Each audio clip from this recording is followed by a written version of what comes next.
All right, and we're live. Welcome, viewers. Hey, Jeff McKinney. Hi, Jeff McKinney.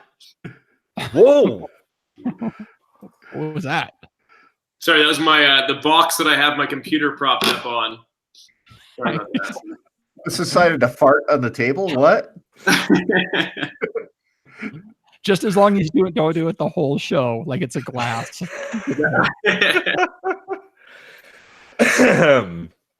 So a couple of weeks ago, we did a podcast with somebody else, and I was dog tired. I was so tired.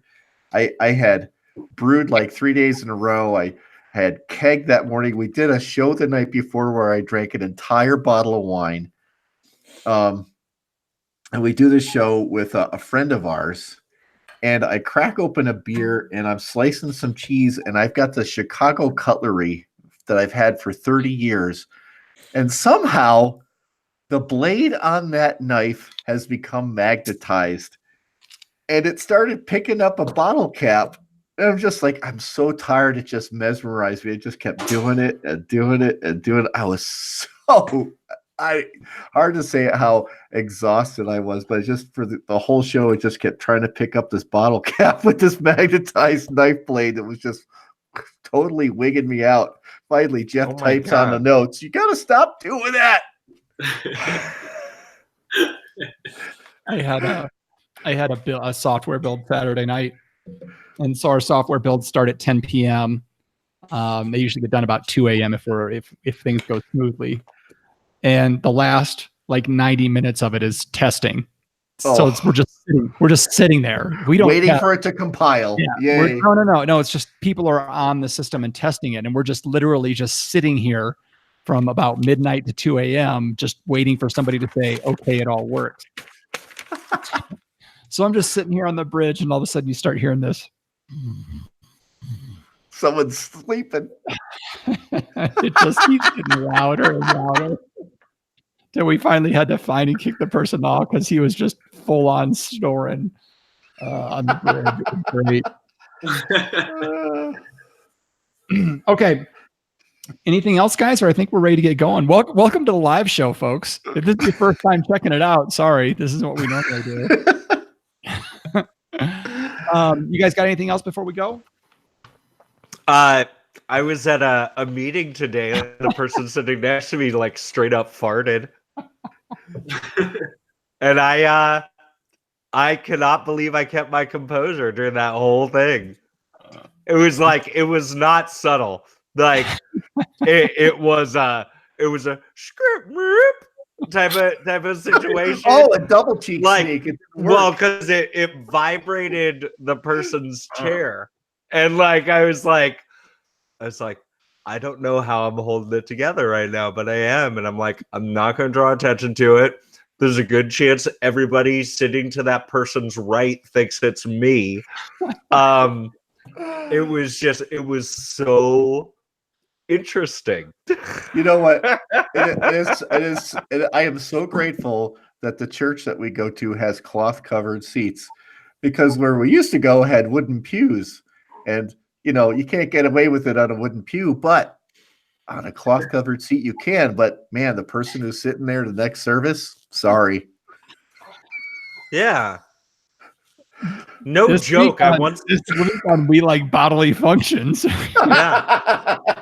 All right, that's enough of that. A man who farts in the church sits in his own pew. All right, here we go. The We Like Drinking podcast is sponsored in part by Wine Still Sold Out. Get wine at the best price online, one at a time, till sold out. Visit WTSO.com/WLD. This is Shannon Westfall from Binfluence, Boutique Wine Club, and you're listening to We Like Drinking, where you never drink alone. At the sound of the tone, the official We Like Drinking time will be 5 o'clock. Commence consumption.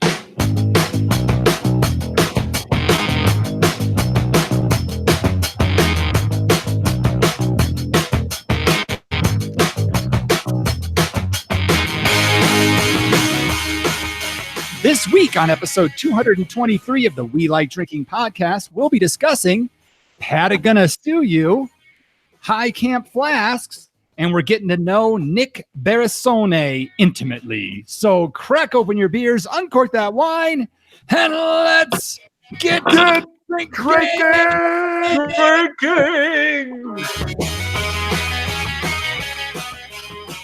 All right, ladies and gentlemen, I am excited about this. I am thirsty for this.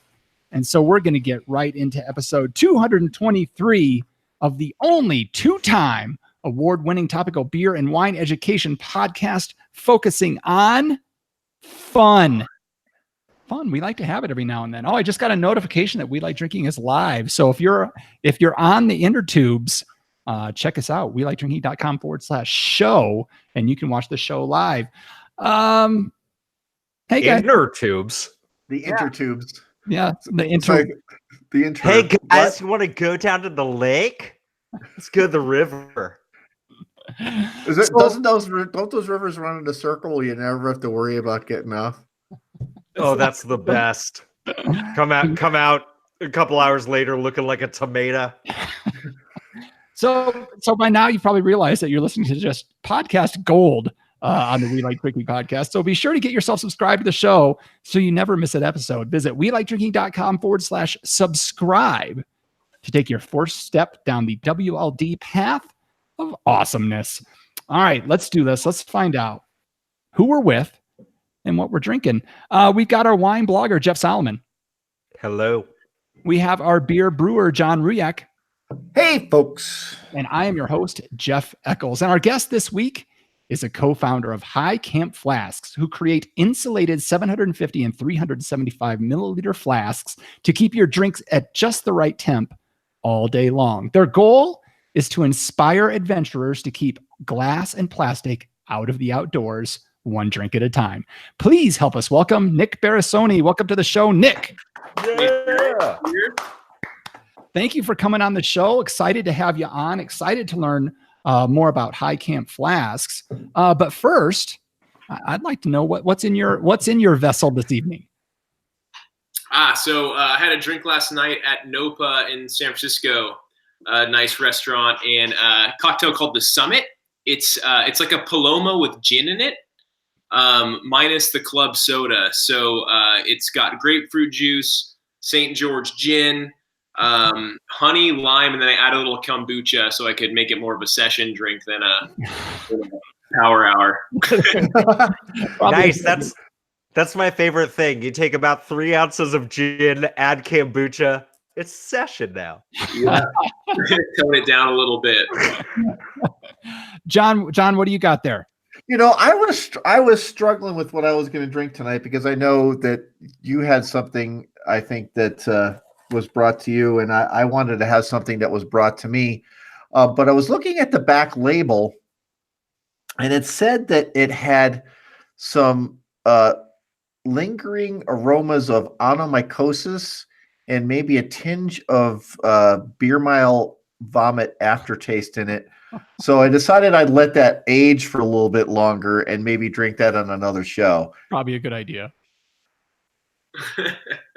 So what do you got? I've got a Deschutes lager, which is a lager from Deschutes in Bend, Oregon, and I'm gonna probably follow that up with a double red that I didn't drink last week for the red episode. Nice. Jeff Solomon. Very cool. I actually have leftovers from our red ale tasting last week. I believe that was episode 120. If it wasn't that, go ahead and download 121, 122. It's around there somewhere. So I actually I didn't get to it last week, but I talked about it. The Karl Strauss Red Trolley Ale out of San Diego, California. This is a rockin' 5.8%, and it is much more red and much less brown than my red ale from last week. So that's a A+ in my book. I'm also My son is fascinated with this Netflix anime show that's based in Paris, France, called Miraculous: The Tales of Ladybug and Cat Noir. And Camembert cheese comes into play quite a bit. Parker and I were looking for some Camembert at the store. We couldn't find any, so I got the next closest thing. I'm eating a butt ton of brie while we're recording right now. So, Oh, good. I'm glad. yeah. I might have a heart attack by the end. No biggie. I've had that red trolley. It's pretty good. Oh, nice. And as John alluded to, I have a fun little drink here tonight. My resident beer mule and listener and Patreon, Chelsea B, went down to Albuquerque this weekend and muled me back a growler of the black IPA that John Ruyak has on the show from Lizard Tail Brewing every now and then. And John, I see why you say it's one of your favorite ones. This is an excellent job, my friend. Thank you very much. Appreciate it. Kind of smooth, huh? It is #smooth. All right. So let's do this, Nick. So we're going to get into the show now. I think you kind of know what's coming, but we got to educate the peoples with a little bit we like to call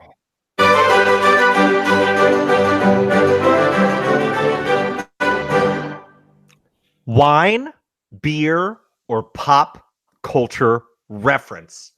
That's where I'm going to give the whole panel a term, and you have to decide. You got to figure it out. You got to decipher whether or not I'm talking about a wine, a beer, or a pop culture reference. The term this week is Bardolino.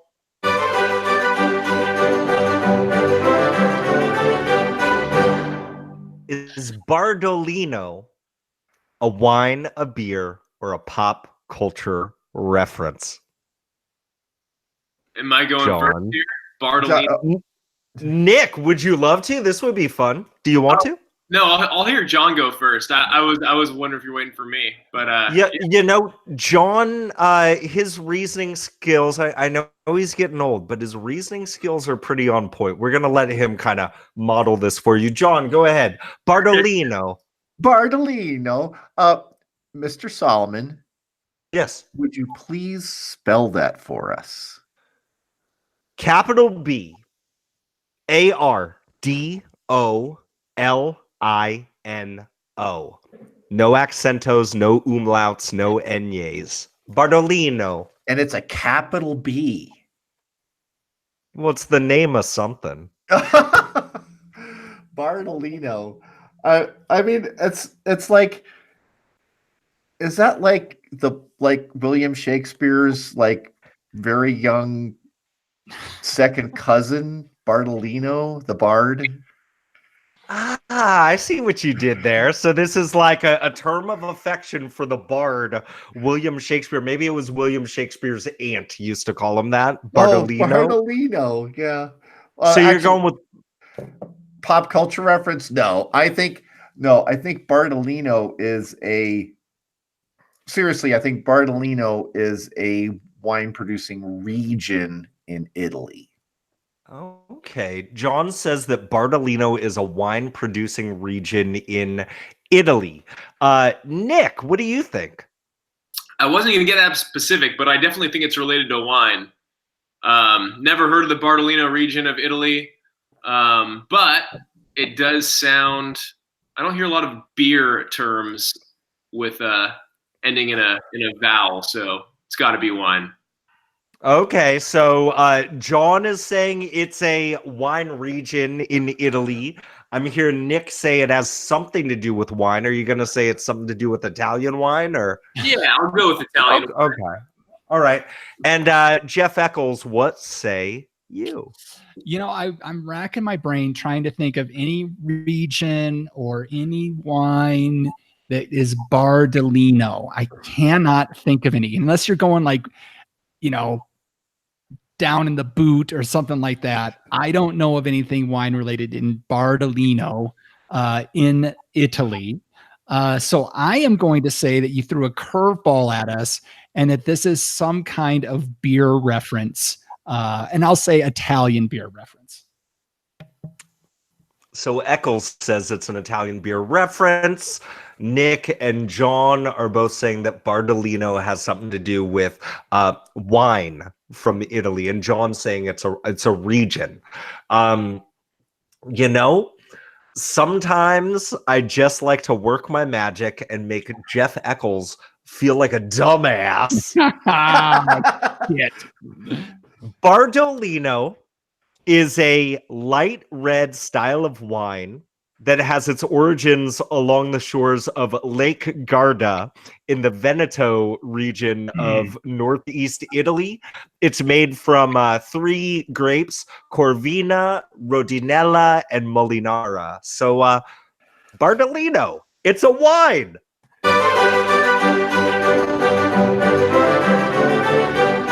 Sounds very Valpolicella too. Way to overthink it, Eccles. Yeah, you know. I believe one Jancis Robinson in the Oxford Companion to Wine said it's light and underwhelming. So there you go. She says that about a lot of things. All right. She's just always like talking shit, like in print, talking shit. All the Bardolinineros are like, what the fuck? That's the name of her next book, I think, isn't it? Talking Shit with Jancis Robinson. I'd buy it. All right.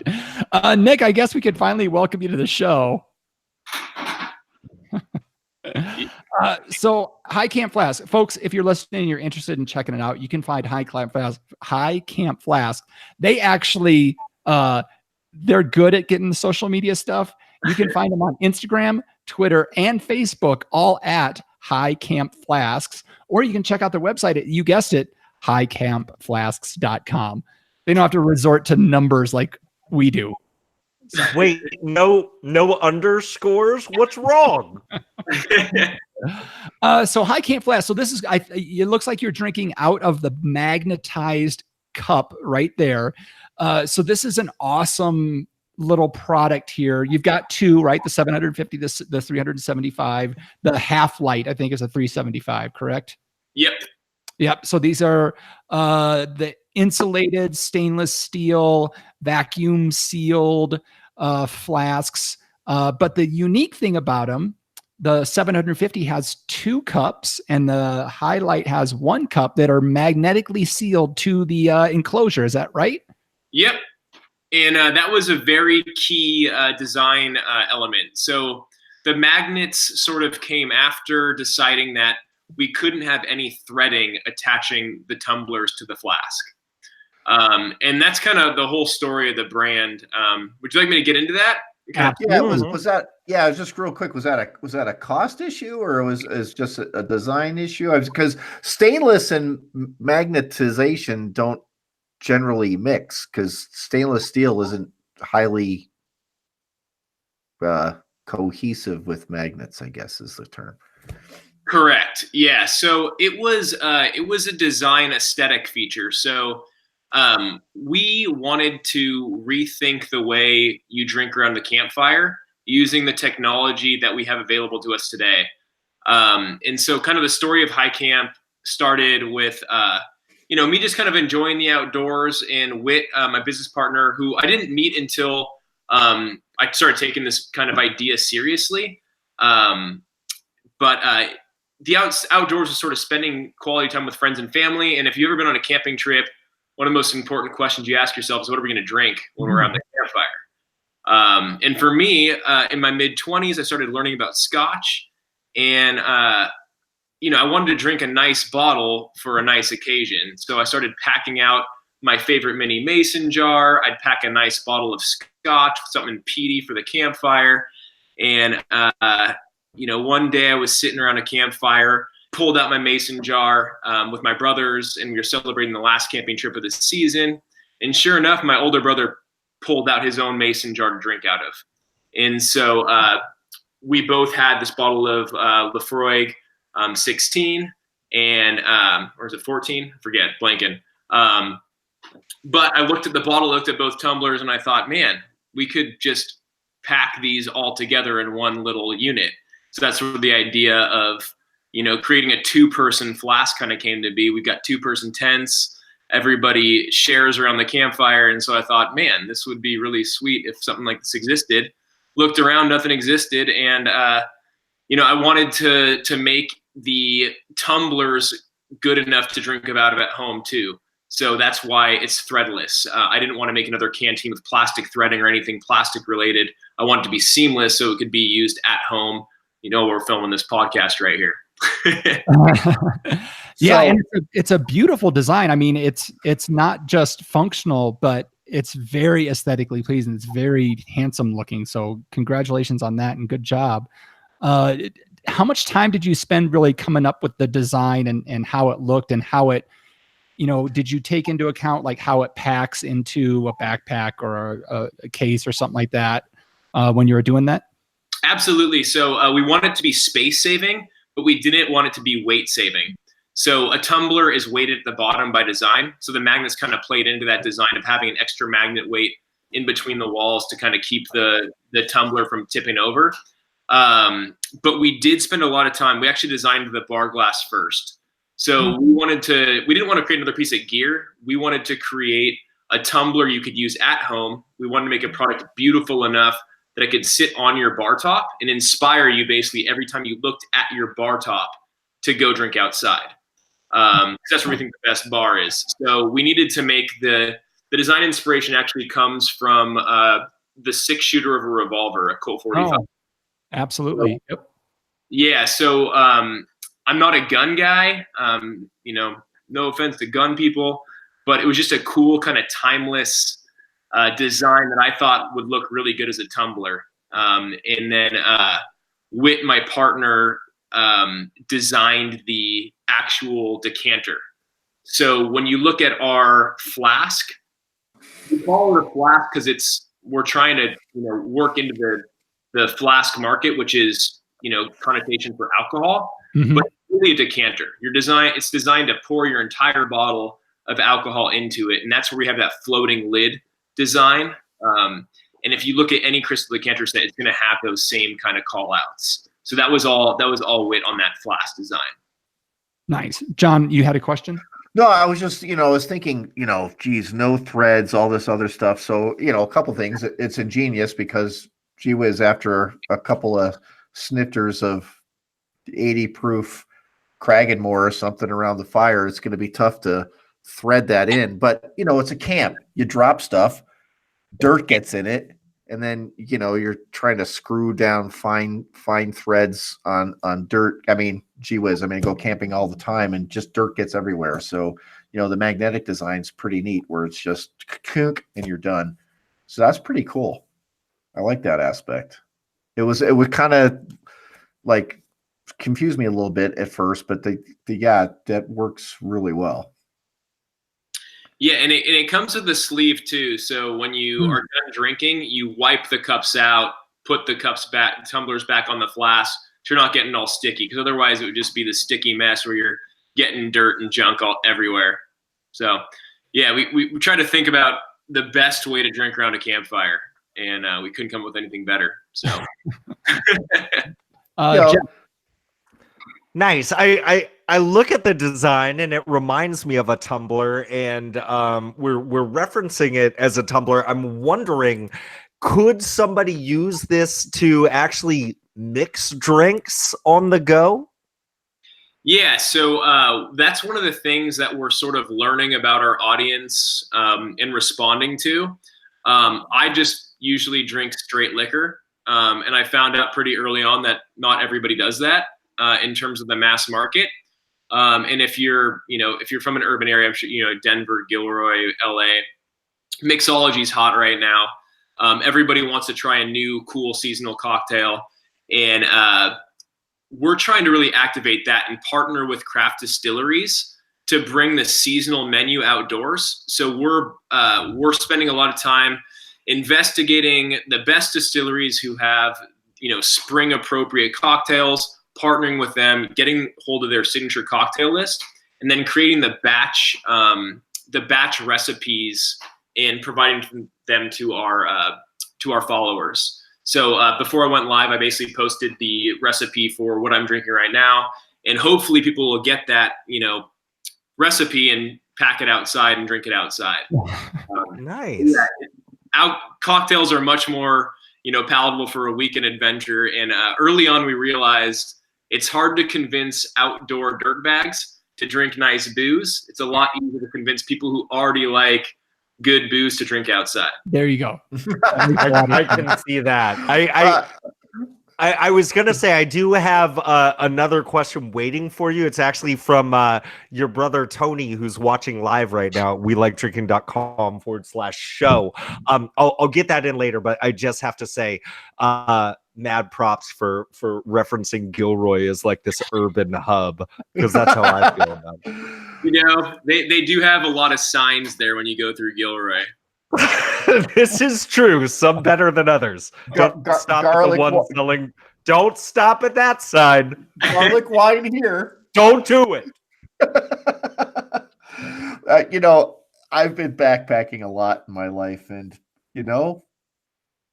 having a half bottle of some nice liquor after going 8 miles with 60 pounds on your back seems like a pretty good idea. Yeah. So what my girlfriend and I have been doing is we'll actually bring. So I've had the Half-Light for quite some time. We just launched it, this month. But when we first got the samples from the factory, we would fill the 750 milliliter flask with the 2 tumblers with a bottle of wine. Something like a Barbera, Grenache, Barbera Tempranillo, Big Red, and then we'd mix a cocktail like an Old Fashioned or Boulevardier in the Half-Light. So we'd have wine on the first night, drain it, and then second night we'd have like a pretty heavy cocktail. Nice. Now that's not a camp. No trouble sleeping on the hard ground there. So we've made reference to it, but let's get some numbers here. So as far as the Half-Light and the full flask go, if you're mixing up a mixed drink with ice or a cold drink or a hot drink, how long is the flask going to keep them at temperature? At temperature is a harder thing than like a regression. Yeah. I want to use a biology teacher, so y'all know it's kind of hard to measure unless you're completely screwing up the experiment every time. But if it's hot, 212 degrees Fahrenheit, pour it in there. 24 hours later, it's above 120. Nice. I think I checked it at 122. And as far as the ice cubes go, it's really hard to tell just because you don't know the temperature you're getting it in when you pour it in the flask. Mm-hmm. So I've spent some time getting it down to like sub 40, stirring it, and then testing it when I get it outside, 12, 24 hours later. And you'll still see some remnants of ice cubes. Okay. But I'm not bringing my thermometer with me. But yeah, it's vacuum insulation. We use the best factories, which means we have really high factory minimums. But like the bigger the factory, the better the technology. We're in with all the big guys who advertise, 24, 36 hours. But yeah, the cool thing about the flask is we make everything wide mouth. So if you have like an ice maker with elliptical ice cubes, mm-hmm. drop those straight in. So pack that thing first if you really care about cold drinks. If you don't, if you can find some snowpack, that's your ice outside. There you go. Jeff or John? Price wise, what are we looking at for those two options? Yeah, so that's a funny thing. So the whiskey and cocktail audience, if you're looking at the flask market, you're going to see flasks of all prices. You're going to see crazy $800,000 flasks. And when I looked at that and I couldn't name a single brand name in like the flask market, I thought, oh, that's probably a good business to be in. But if you look at the outdoor market, and you look at Yetis, Hydro Flasks, clean canteens, we're definitely coming in above. If you compare our 750 milliliter flask to theirs, we're going to be twice the price. However, they do not include 2 tumblers with their flask.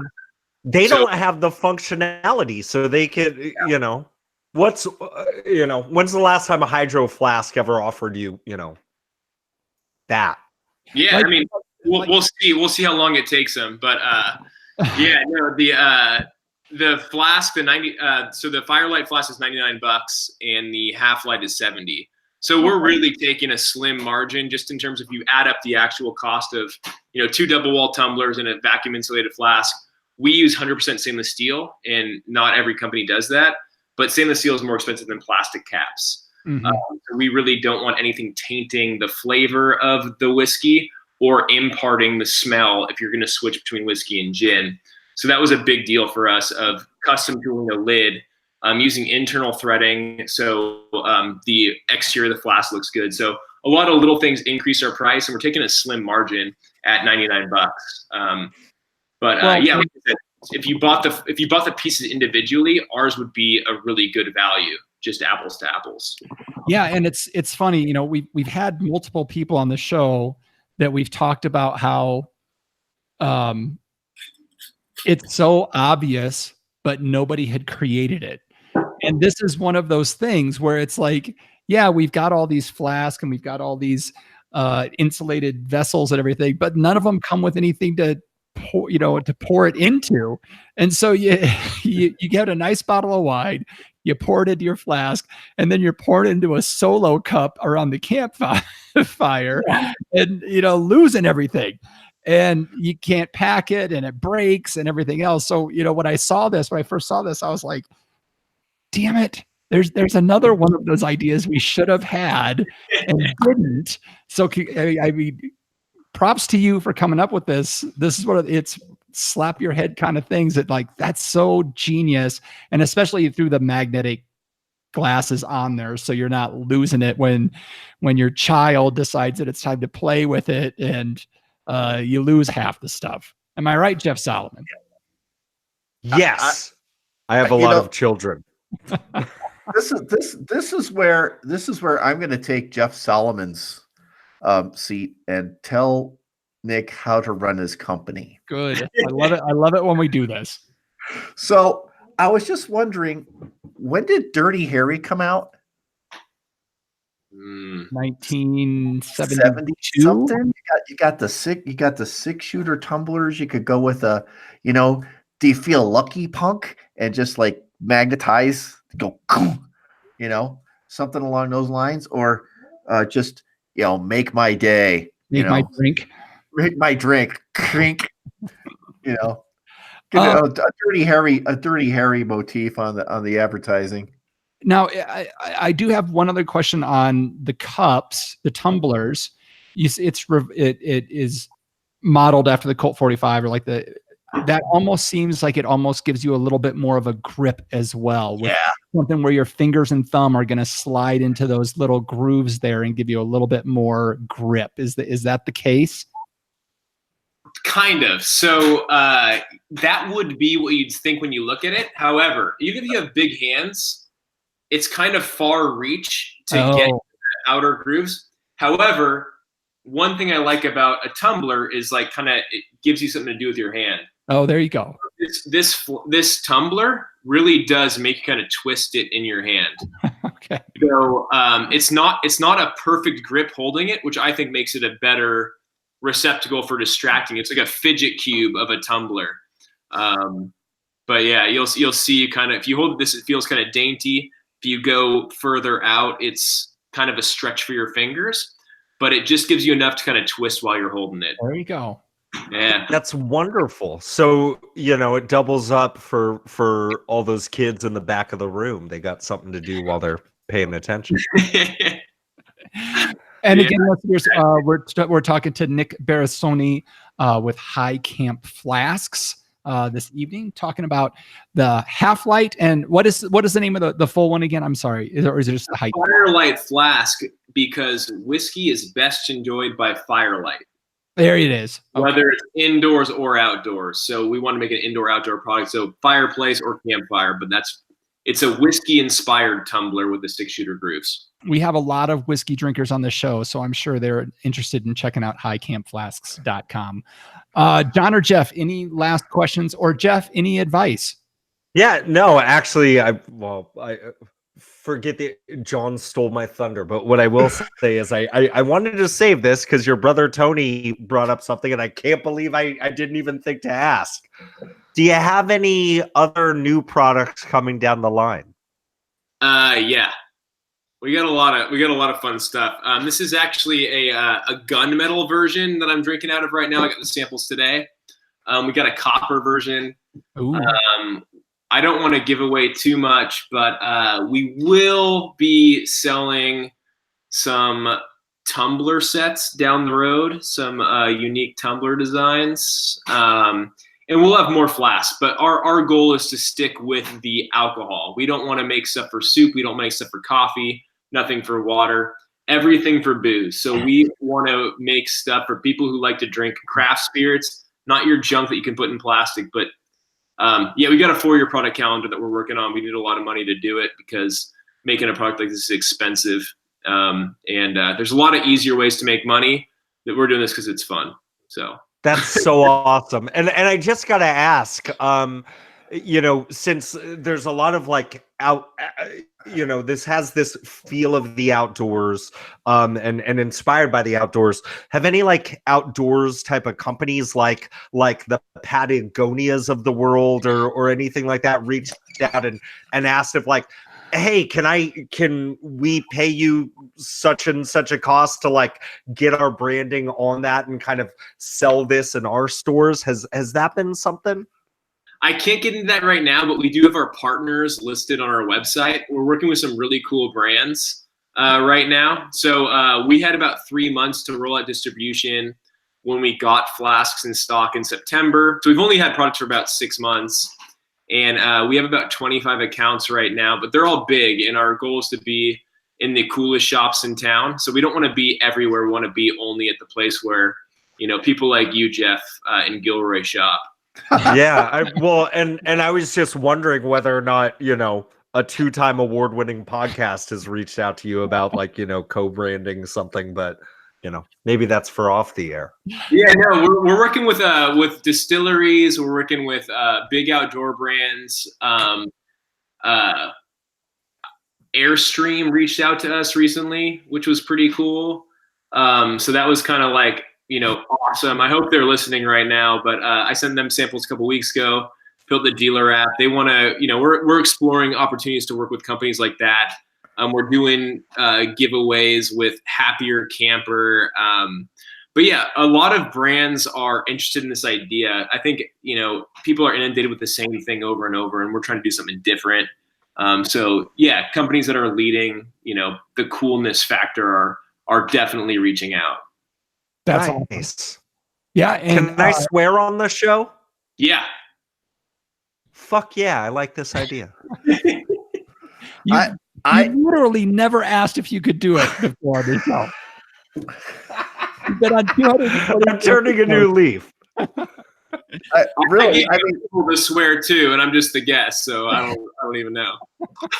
I mean, seriously, back to my earlier point, I think you need to send off a couple of promotional samples to Clint.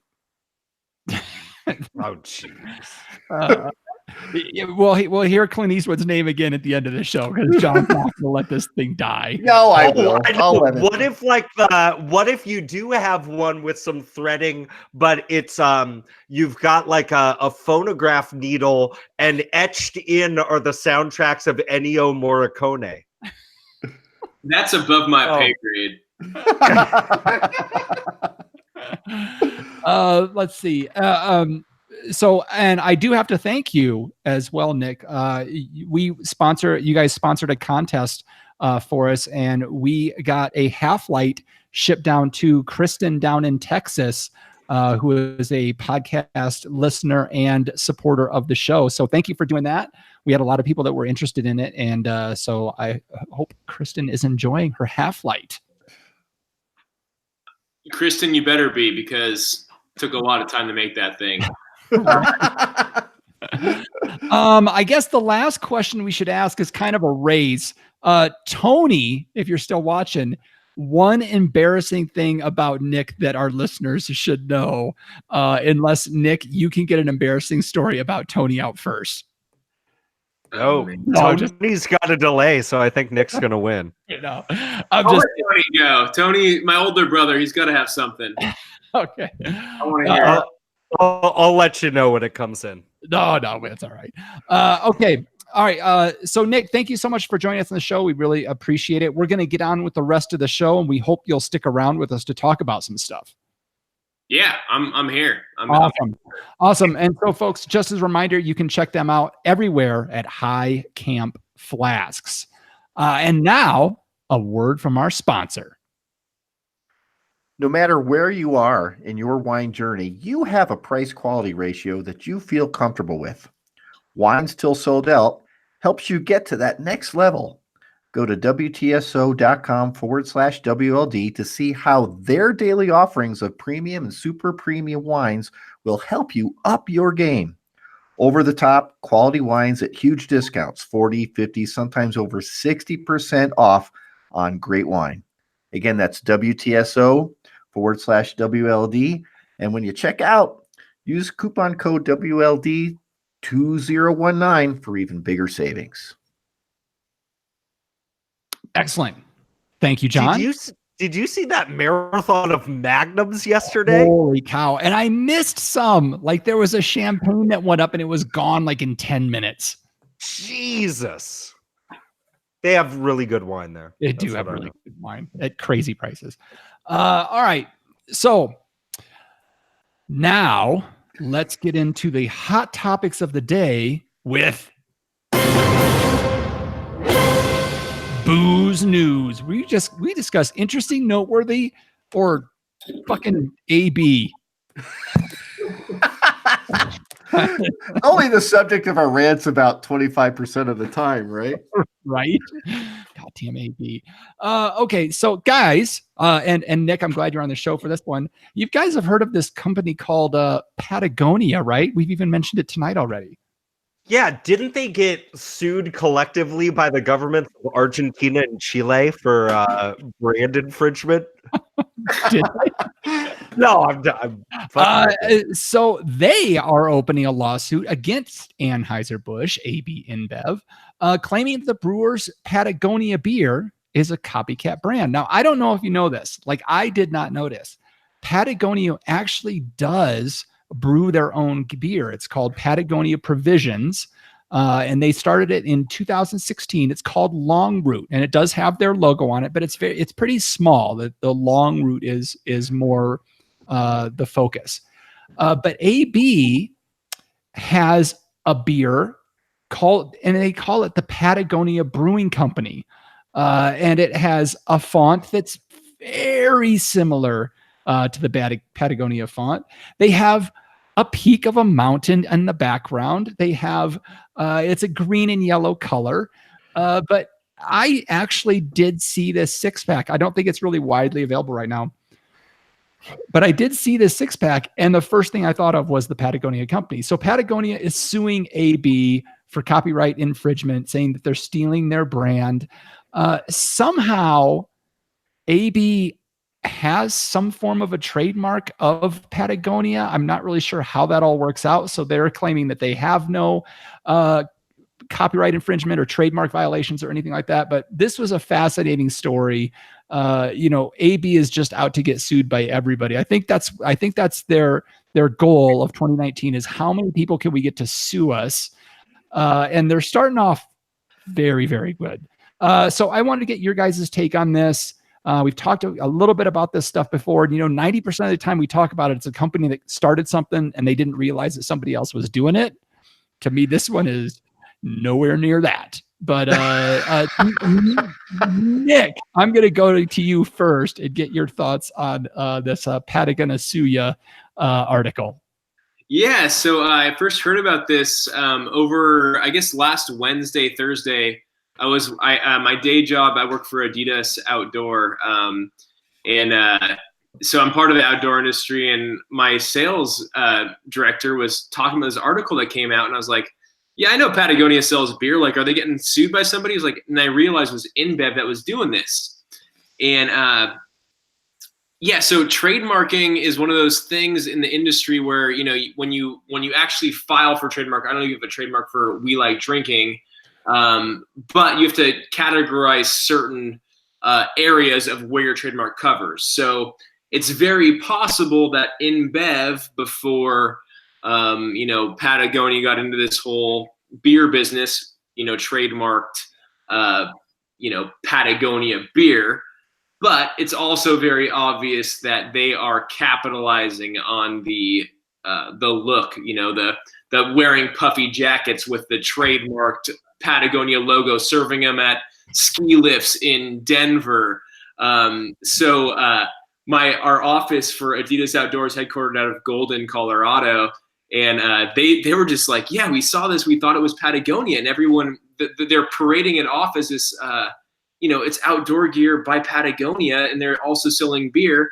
And I've only seen it ever as the long route beer out here in California for the provisions as sustainably, produced beer. And so we were at this the Sea Otter,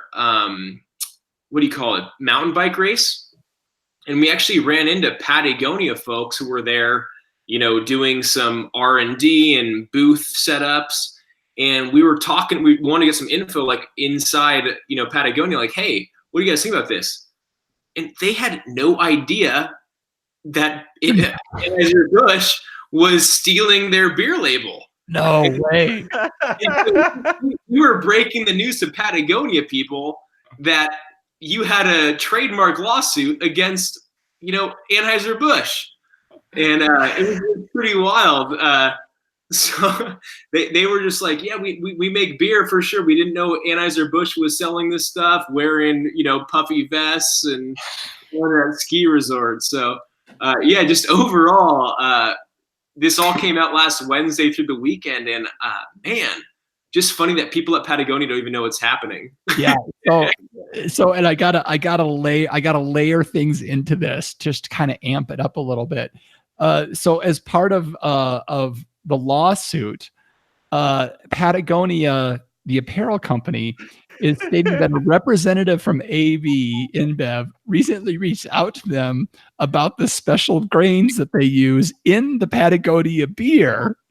Not only that, but in billboards that they're advertising, the AB version of it, they are making claims that they are planting a tree for every case sold in the legal filings. Again, Patagonia, the outdoor company, is very well known for being environmentally friendly. So they're just kind of stacking onto this. And now I'll turn it over to John's rubbing his eye too much. He's kind of lost. So Jeff's on. I love this so much. And like, I was just waiting for you to drop the hammer because like, here's the thing.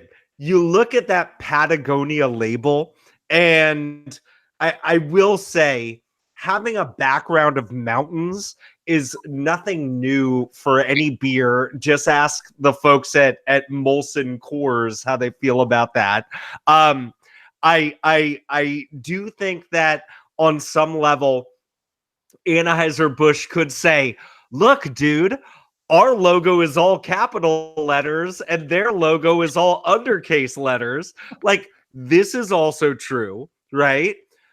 But once you start getting into the shit about they asked what grades were being used, and they're starting to like do like this just very false, like, yeah, we're going to plant a tree. How could you ever?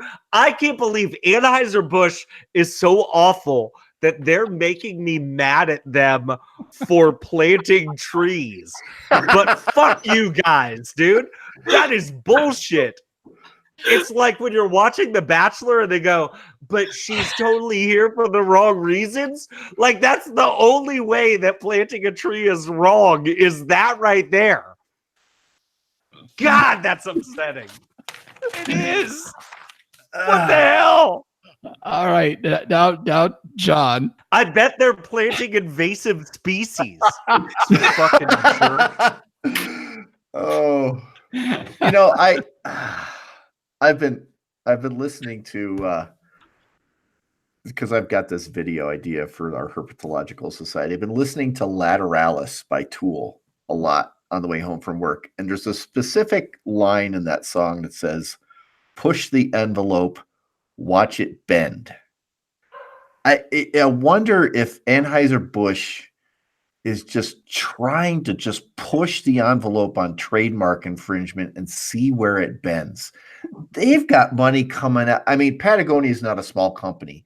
And yes, Solomon, to your point, Patagonia's font is lowercase other than the P, regardless of the fact that all of us that are familiar with the Patagonia logo all look at it and go, holy shit, that's not Patagonia beer. I mean, I know they're brewing beer, but that's not them. That's AB InBev. I mean, come on, it looks the same. It gives the impression, right?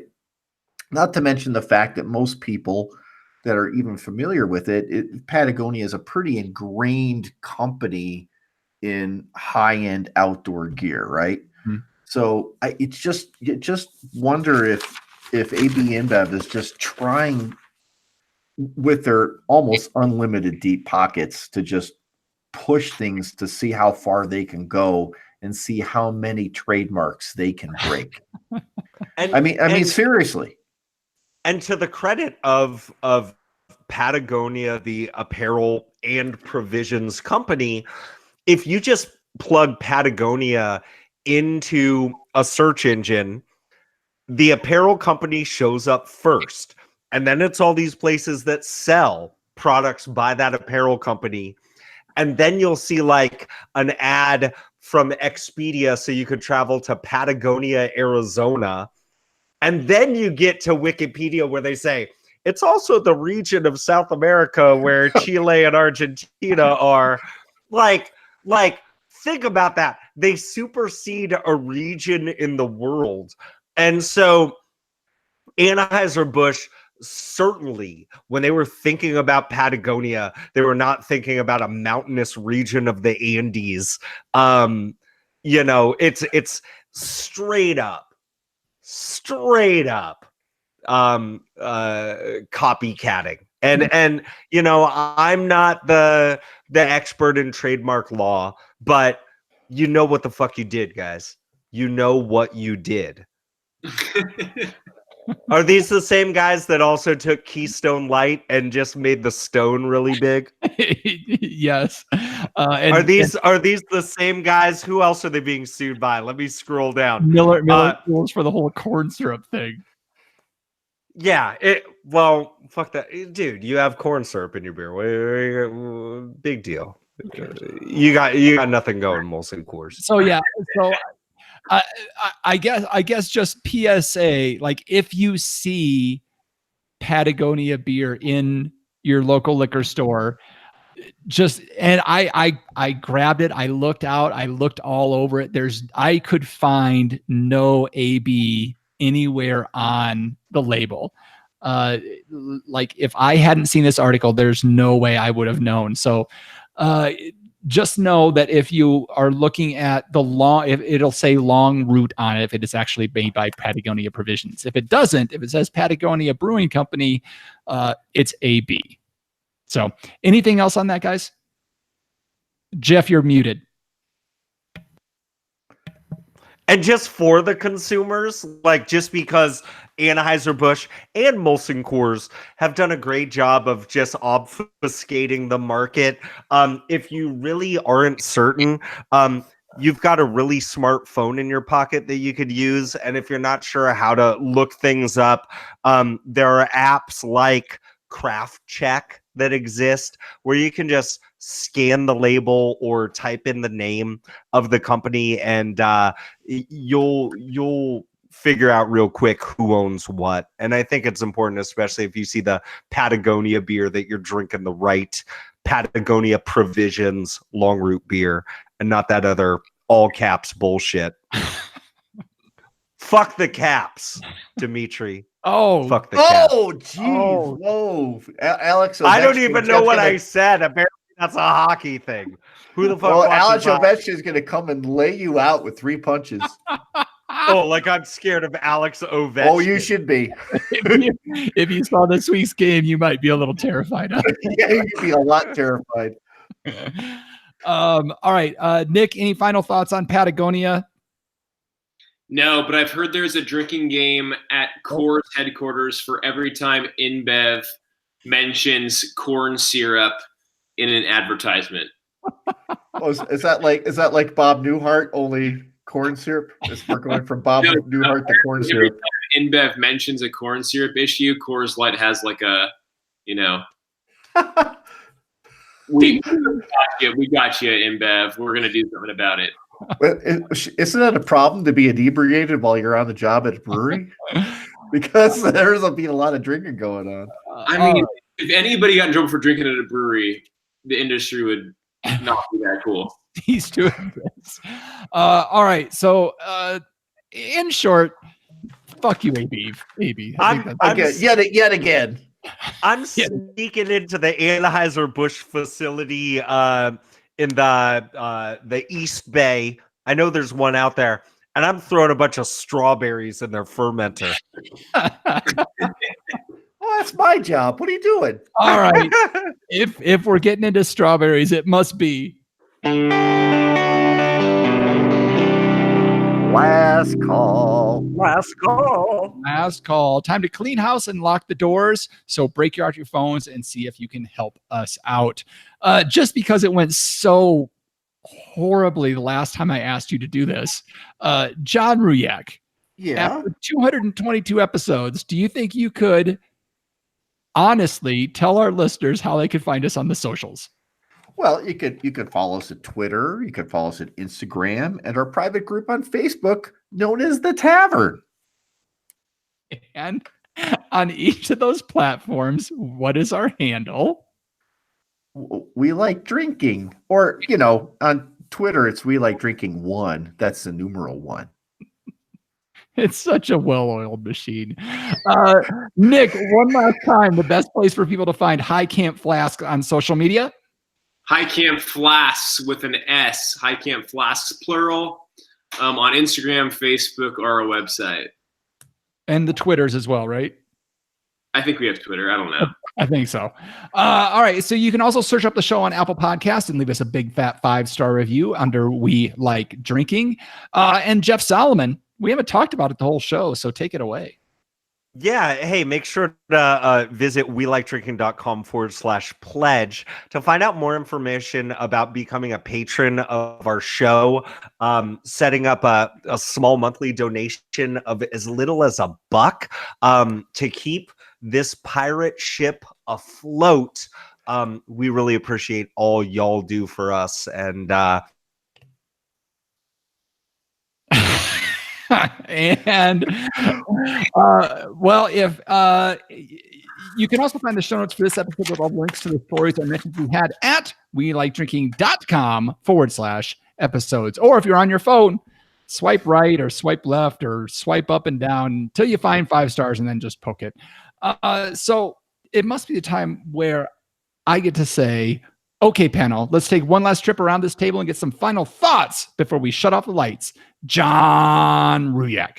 So last week I talked real quick about Albert Einstein, about how smart he was. And I was just trying to think, like, what if Albert Einstein met Ozzy Osbourne? But that would just be too crazy. But what I will say is that there's a petition out to rename that black hole for Chris Cornell.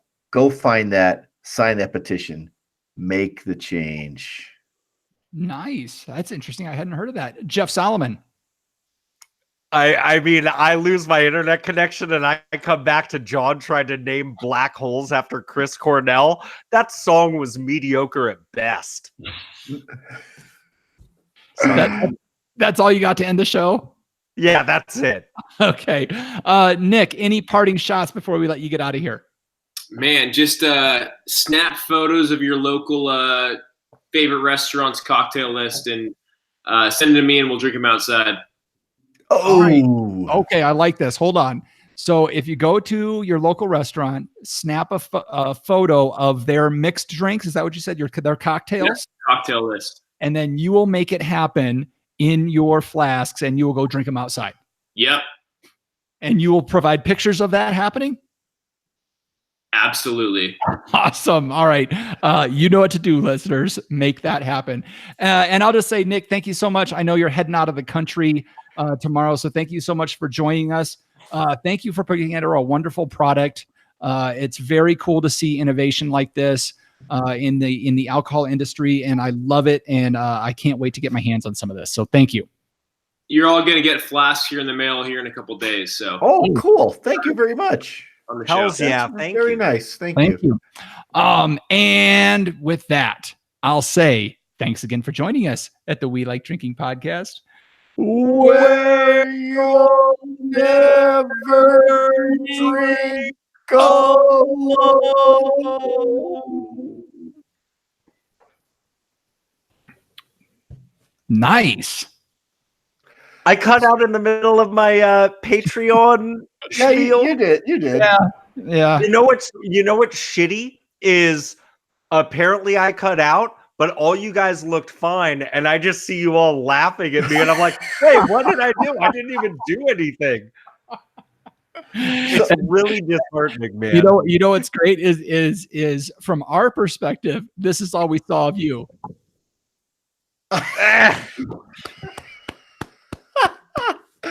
So, hey, Nick, real quick. Are you flying through? Are you flying through? Hold on, John. Hold on. Let me stop the broadcast. To our viewers, thank you so much. Tony, thank you for joining us. Thank you, Tony.